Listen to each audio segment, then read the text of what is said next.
आजकल तो जब पिता ब्याह करता है अपनी बेटी का तो बारातियों के लिए एक शराब का ठेका खुलवाता है। आजकल ना बारातियों के लिए लड़की का पिता शराब की पूरी व्यवस्था रखता है।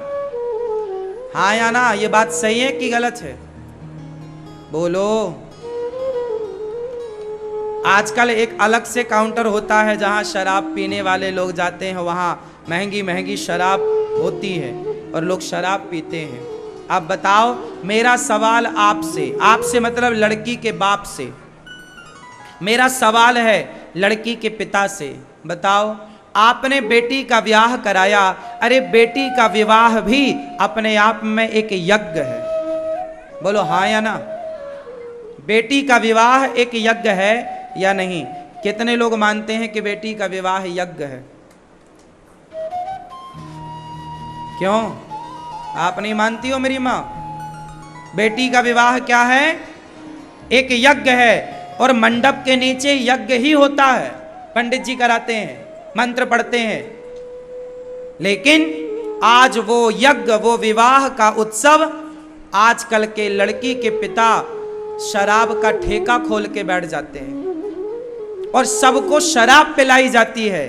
अब बताओ कि जो यज्ञ का अनुष्ठान था, अब वो यज्ञ तो रहा दूर, अब शराब पिलाई जा रही है बारातियों को, और आप शराब पिला करके और दुल्हा दुल्हन को फिर रिश्तेदार आशीर्वाद देने जाते हैं। अब सोचो कि शराबी आदमी जब तुम्हारी बेटी को आशीर्वाद देगा, जब इन नालायकों के आशीर्वाद से तुम्हारी बेटी का गृहस्थ आश्रम शुरू होगा, तो कितने दिन चलेगा?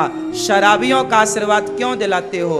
संतों का आशीर्वाद दिलाओ, ब्राह्मणों का आशीर्वाद दिलाओ, योग्य लोगों का आशीर्वाद दिलाओ। इन रिश्तेदारों को मत बुलाओ जो तुम्हारी बेटी के विवाह में शराब पी के आए। एक शराबी को मत बुलाया। बेटी का विवाह एक यज्ञ है, ये कोई शराब का ठेका है क्या? आजकल तो लड़की का बाप ही शराब का ठेका खोल लेता है, आओ जी पियो शराब। और जितने लोग मंडप के नीचे बैठे होते हैं, अधिकांश लोग शराब के नशे में बैठते हैं। वो मंडप जो यज्ञ का मंडप है, वो मंडप जो, क्यों जी, लड़की जिस मंडप में बैठती है ब्याह के लिए, वो कौन सा मंडप होता है? वो यज्ञ मंडप है। कौन सा मंडप है? यज्ञ है। वो सारे देवी देवताओं का आवाहन होता है वहां पर। हाँ या ना? उस अग्नि के फेरे होते हैं, उस यज्ञ कुंड के फेरे, और उसी यज्ञ कुंड में, उसी मंडप में शराब पी करके लोग बैठे हैं। क्या ये सही है? उत्तर दो। सही है? तो क्यों ऐसा समाज में ऐसा हो रहा है या नहीं? बोलो। तो लड़की के पिता की क्या जिम्मेदारी नहीं है? जब आप लड़की के ब्याह का कार्ड छपवाते हो तो मेंशन कराओ नीचे, कृपया हाथ जोड़ के विनती है, हमारी बेटी के विवाह में कोई शराब पी के ना आए, और पाया गया तो 4 जूते गिफ्ट दिए जाएंगे उसकी खोपड़ी में। लिखवाओ। ये 4 जूते के लायक है ना लायक? ये तुम्हारी बेटी का ब्याह बिगाड़ने आए हैं। बनाने आते तो शराब पी के ना आते।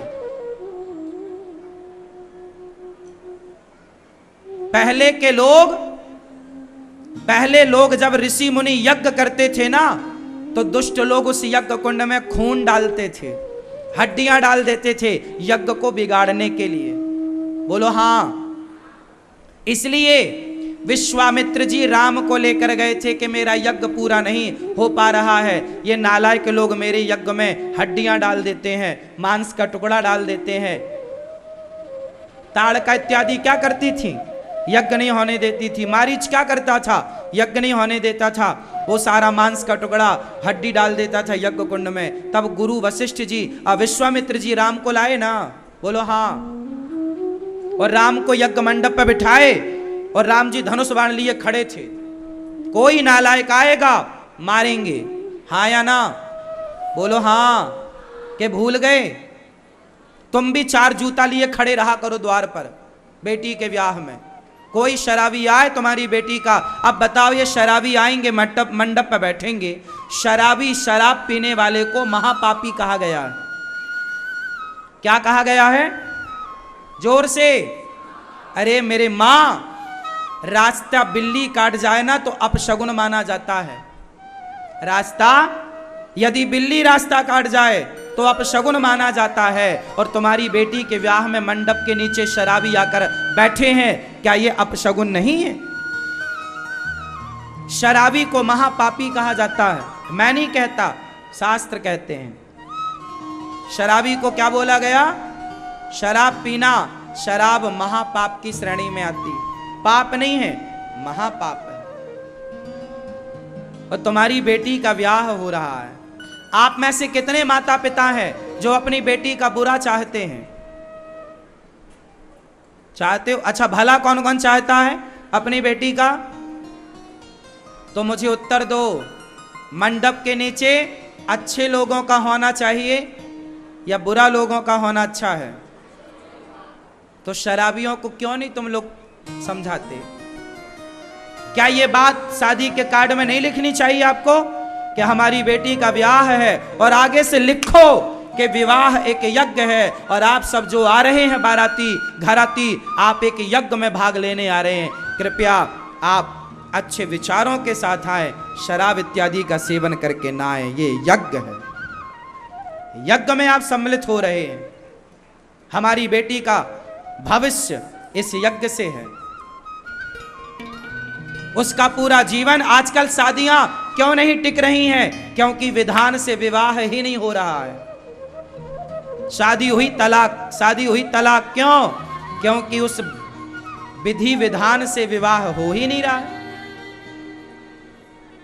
पहले विवाह यज्ञ ब्राह्मण कराते थे, सुयोग्य ब्राह्मण। आजकल तो शादी कोर्ट कचहरी करा देती है। अब ये जज साहब न्याय करने बैठे हैं कि शादी कराने बैठे हैं? बोलो, जज का काम क्या है? न्याय करना। क्या शादी कराना जज का काम है? शादी कराना ब्राह्मण का काम है। बोलो हां।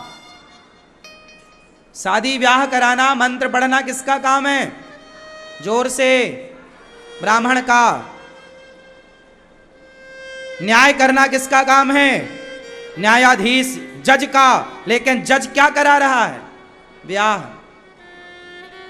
अब जिसका ब्याह जज कराएगा तो जल्दी करा देगा, साल 2 साल बाद तलाक के कागज वही तैयार कर देगा, वही करा देता, वही तोड़ देता है। उसके पास दोनों चाबियां हैं। और आप पता नहीं कितने मूर्खतापूर्ण समाज में व्यवहार कर रहे हैं।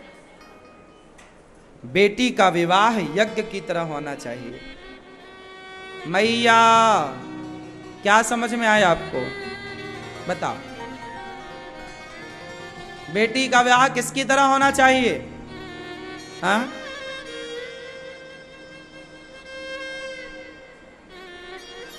क्या? क्यों बेटा, कैसा ब्याह होना चाहिए? भाई, यज्ञ के कार्य को यज्ञ की तरह करना चाहिए। अब बताओ, यज्ञ में शराबियों की जरूरत है क्या? अब हम भागवत सुनाने बैठे हैं यहां, और यहां कोई शराबी आ जाए तो यहां शराबियों की जरूरत है? ये भागवत भी एक यज्ञ हो रहा है। श्रीमद् भागवत सप्ताह ज्ञान यज्ञ, ये भी एक यज्ञ चल रहा है। इस यज्ञ में शराबियों की क्या जरूरत है? शराबी आएगा तो 2 जूते मार के निकाले जाएंगे। आप लोगों ने छूट दे दी है। और तो छोड़ो, आजकल दुल्हा ही शराब पी के बैठता है ब्याह करने। अब ऐसा दुल्हा जो शराब पी के मंडप में यज्ञ में बैठा हो, ये नालायक, अब इसके साथ तुम्हारी बेटी कैसे रहेगी? पर तुम्हें तो पैसा दिख रहा, बड़ा पैसे वाला है। ये 2 कौड़ी का आदमी है जो शराब पी के शादी करने आया है। ऐसों के संग बेटी का ब्याह ना करो। थोड़ी आप भी अपना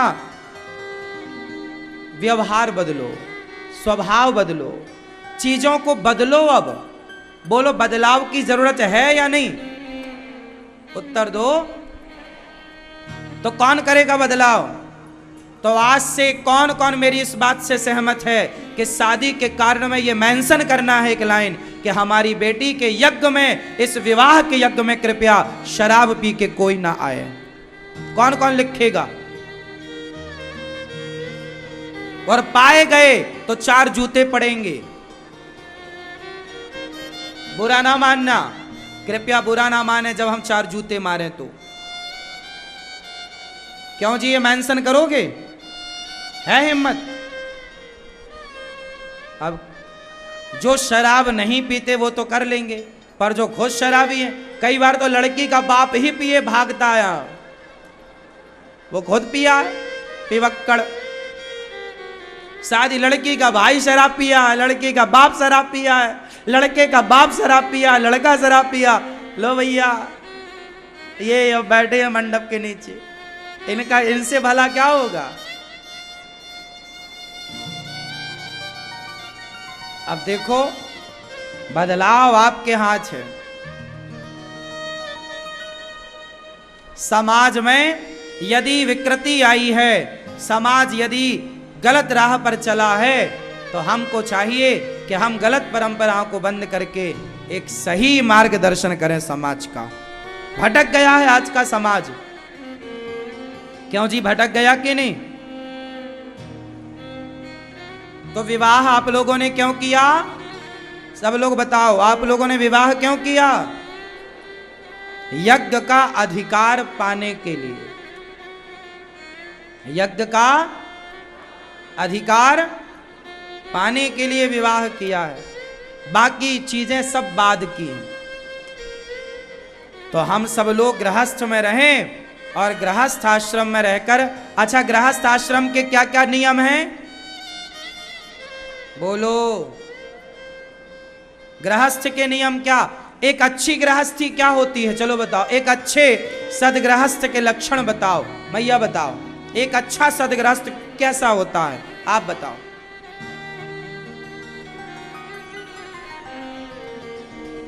क्या? थोड़ा जोर से, मेरी माँ, ए मैया, मेरी प्यारी माँ, बताओ एक अच्छा सदगृहस्थ कैसा होता है? ये लाल मैया बताओ। हाँ, आप जिम्मेदारियों को निभाने वाला, ठीक, आप बताओ एक सदगृहस्थ कैसा होता है? हैं? ऐना देखे क्या? ये भैया बताएंगे चश्मा वाले। आप बताओ एक अच्छा गृहस्थ कैसा होता है? सदगृहस्थ, क्या लक्षण है सदगृहस्थ के? उत्तर दो, हम बताएं। आप गृहस्थ में नहीं हो क्या? शादी नहीं करी आपने? शादी कर ली आपने, बच्चे पैदा कर लिया, बताएं हम सब।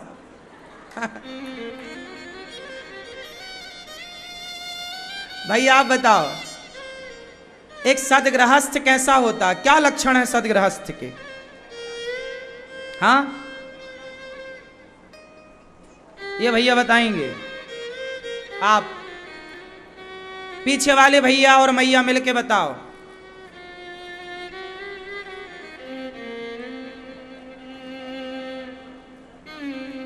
हाँ, यहां वाले भैया बताओ, सब लोग मिलजुल के बताओ। चलो अब हम बताएं, सुनो। एक सदगृहस्थ कैसा होता है? सदगृहस्थ 4 चीजों का पालन कर, जो 4 चीजों का पालन करे वो सदगृहस्थ है। 4 चीजों का पालन। पहला पालन, मेरे संग बोलिएगा, मातृदेवो भव। जो अपनी माता को भगवान मान के उस माता का सम्मान करे, जो अपने घर की स्त्रियों को सदा प्रसन्न रखे, चाहे वो स्त्री माँ के रूप में हो, बेटी के रूप में हो, पत्नी के रूप में हो या बहन के रूप में हो, जो अपनी माता को भगवान की तरह दर्जा दे, वो सदगृहस्थ का पहला लक्षण है, मातृदेवो भव। जो माँ का आदर करता है वो पहला लक्षण। दूसरा, पितृदेवो भव। जो अपने पिता को भगवान की तरह पूजता हो, वो गृहस्थ सबसे उत्तम है। जो बाप का सम्मान करता हो, माँ का सम्मान, बाप का सम्मान, पत्नी का आदर, पत्नी का सम्मान, पति का सम्मान।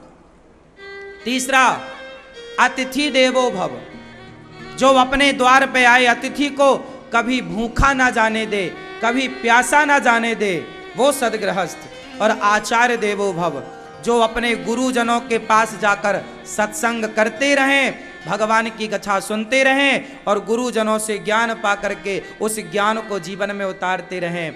ये गृहस्थ आश्रम के 4 लक्षण हैं। जो माता की सेवा, पिता की सेवा, अतिथि की सेवा और गुरुजनों की सेवा करता हुआ गृहस्थ में रहता है, वो गृहस्थ साक्षात लक्ष्मी नारायण की तरह है, वो गृहस्थ पूज्य है। लेकिन आजकल के गृहस्थ शादी हुई कि सबसे पहले अपने माँ बाप से दूर होते हैं। आजकल के छोरा छोरी शादी होने के बाद क्या करते हैं, हमें तो माँ बाप के संग नहीं रहना, माँ बाप से अलग हो जाते हैं। ये लक्षण गृहस्थ का है ही नहीं। और आजकल 99% लोग अपने माँ बाप के साथ रहना नहीं चाह रहे हैं। आप जैसे कुछ भले 1% लोग हैं जो आज तक अपने माँ बाप की सेवा कर रहे हैं।